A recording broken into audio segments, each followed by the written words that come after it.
The kids in my class do. Mostly the sixth graders do a lot, you know. Yeah. What do they say to you? Well, they say they really know me for my golden jacket I love, but then they say, oh, it's Trump girl and stuff like that. But, you know, I don't let it get to me. So what are the major problems you see in this country? Immigration, you know, I love immigrants. If they come here legally. I don't like the word illegally. I like legally.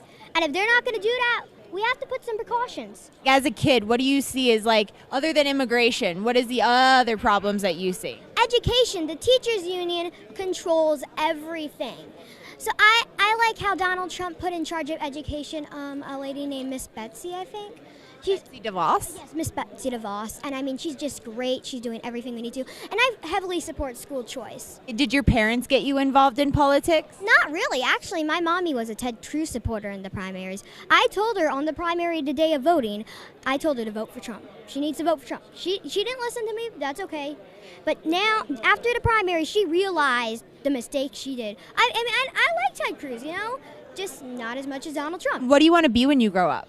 I'm going to graduate from Penn State University, be in the Army for 5 years, be a police officer, be a homicide detective, be a private investigator, all while having the hobby as an Egyptologist and an astronomer.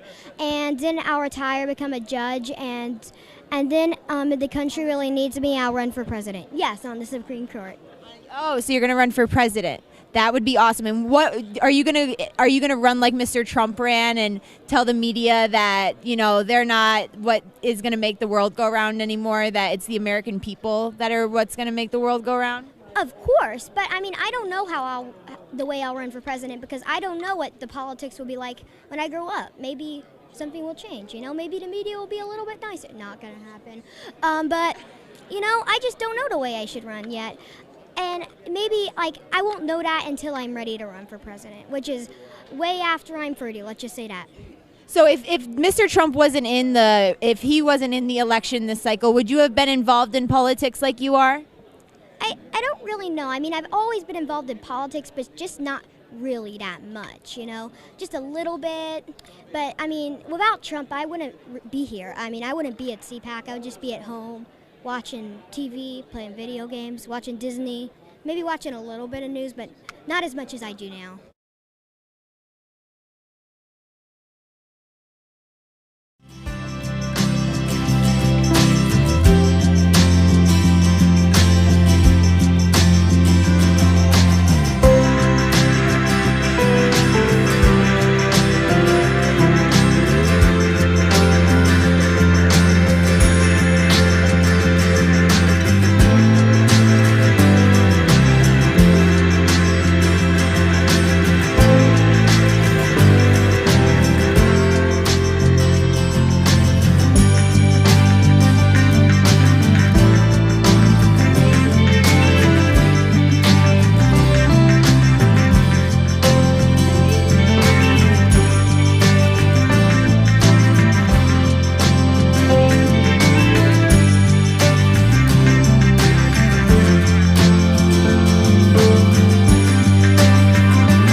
വെണ്ണില ചന്ദന കിണ്ണം ഉന്നമടക്കായലിൽ വീണേ കുഞ്ഞിലം കയ്യിൽ വെള്ളി കുറിയെടുക്കാം മുണ്ടകൻ കൊയ്തു കഴിഞ്ഞു അച്ചക്കിടി പോകും നേരം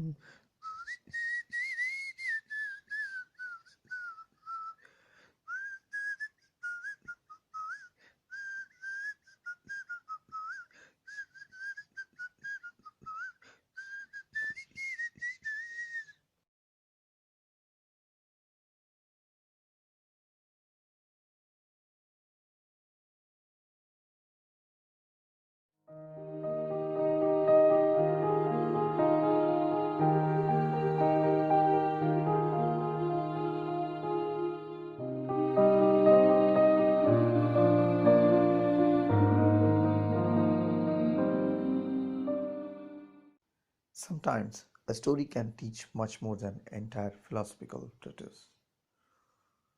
Religions from all over the world have used storytelling as a medium to convey their messages of wisdom. One such religion is Buddhism.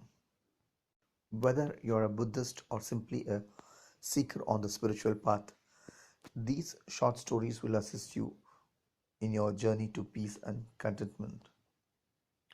If you pay them close attention and let them talk to the depths of your being, may you learn and enjoy. A useless life. A farmer got so old that he couldn't work the fields anymore. So he would spend the day just sitting on the porch. His son, still working the farm, would look up from time to time and see his father sitting there. He's of no use anymore, the son thought to himself. He doesn't do anything. One day the son got so frustrated by this that he built a wood coffin, dragged it over to the porch, and told his father to get in. Without saying anything, the father climbed inside. After closing the lid, the son dragged the coffin to the edge of the farm, where there was a high cliff. As he approached the drop, he heard a light tapping on the lid from inside the coffin. He opened it up. Still lying there peacefully, the father looked up at his son. I know you are going to throw me off the cliff. But before you do, may I suggest something? What is it? Replied the son. Throw me over the cliff, if you like, said the father, but save this good wood coffin. Your children might need to use it.